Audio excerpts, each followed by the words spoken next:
एक छोटी सी बारिश कानों में कुछ कह गई कि ये गर्मी किसी की हमेशा नहीं रहती। दोस्तों, एक लड़का था, परीक्षा की तैयारी कर रहा था। बहुत से पेपर दे चुका था, बहुत से पेपर दे रहा था कि अचानक क्या हुआ कि एक इंटरव्यू कॉल उसके पास आ गया। इंटरव्यू लेटर उसके पास आ गया। सुबह इंटरव्यू देने के लिए जाना है। तैयार हुआ, पूरे घर पे उसने देख लिया कि शहर जाने के लिए भी उसके पास पैसे नहीं थे। घर का कोना कोना तलाश लिया, बहुत उदास था। फिर भी घर से इस उम्मीद से निकल गया कि शायद कुछ चमत्कार हो, शायद कोई लिफ्ट देने वाला मिल जाए, कोई शहर जाने वाला मिल जाए और वो शहर तक पहुंच जाए और फिर वैसे ही वापस आ जाए। बहुत थोड़े से पैसे मिले कि उससे कुछ नहीं हो सकता था। उम्मीद लेकर बस स्टैंड तक पहुंच गया। चारों तरफ देखा, बहुत देर देखा, लेकिन उस दिन कोई भी जान पहचान वाला उसे न मिला। थक हार कर उसने अपने कदम वापस लिए। बस स्टैंड के पास एक मंदिर था। सहसा उसके कदम मंदिर की तरफ बढ़े। जूता उतारे और भगवान के पास पहुंच गए।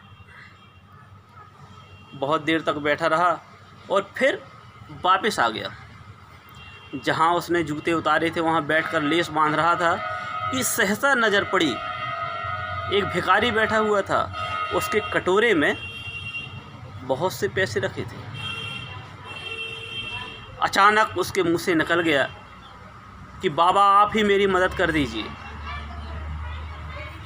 बाबा ने पूछा, बेटा क्या हो गया? फिर उसने सोचा कि मैंने क्या कह दिया, बाबा से मदद कैसे ले सकता हूँ।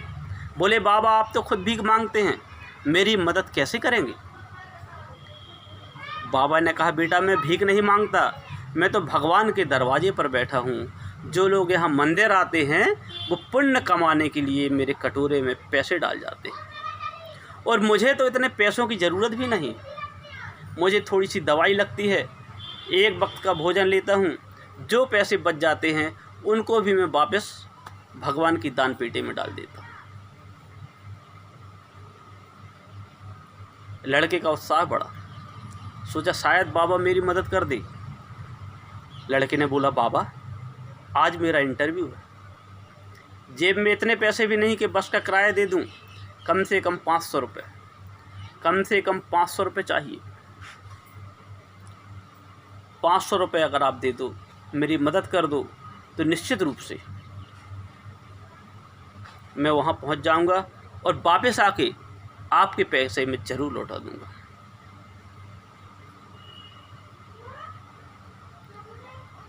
बाबा ने मुस्कुराते हुए उसे 500 रुपये दे दिए। 500 रुपये लेकर बाबा का धन्यवाद देके इंटरव्यू के लिए चला गया। और किस्मत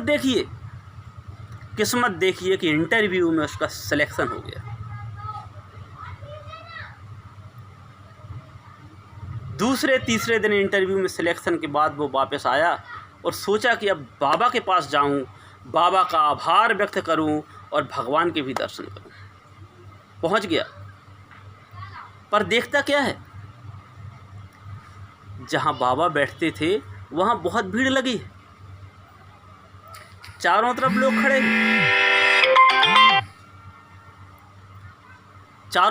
खड़े।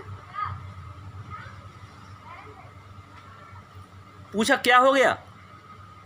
बोले, जो बाबा रहते थे, जो यहाँ बाबा बैठते थे ना, वो बाबा भगवान को प्यारे हो गए। कुछ लोगों ने बताया बाबा बहुत बीमार रहते थे, उनको दवाइयों की ज़रूरत रहती थी, पर 2 दिन से उनके पास दवाई नहीं थी और दवाई के लिए पैसे भी नहीं थे। उस लड़के की आंखों से आंसू निकल पड़े, घुटनों के बल बैठ गया। सोचा किस हद तक जाकर कोई किसी की मदद कर सकता है, किस हद तक जाकर कोई किसी की मदद कर सकता है।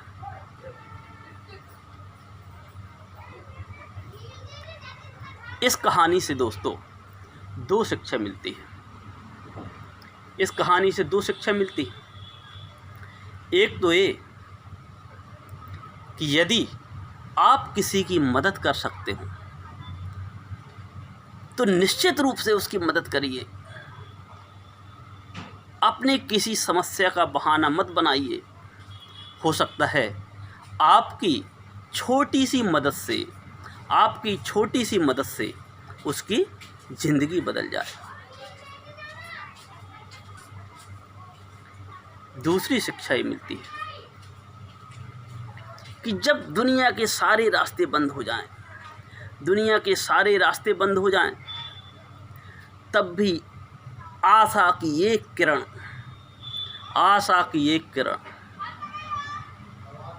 हमेशा खुली रहती है। कभी भी ये मत समझिए कि सारे दरवाजे बंद हो गए हैं। निराशा को अपने ऊपर मत लाने दीजिए। कोई ना कोई दरवाज़ा यदि आप सच्चे मन से खटखटाएंगे तो आपके लिए ज़रूर खुलेगा।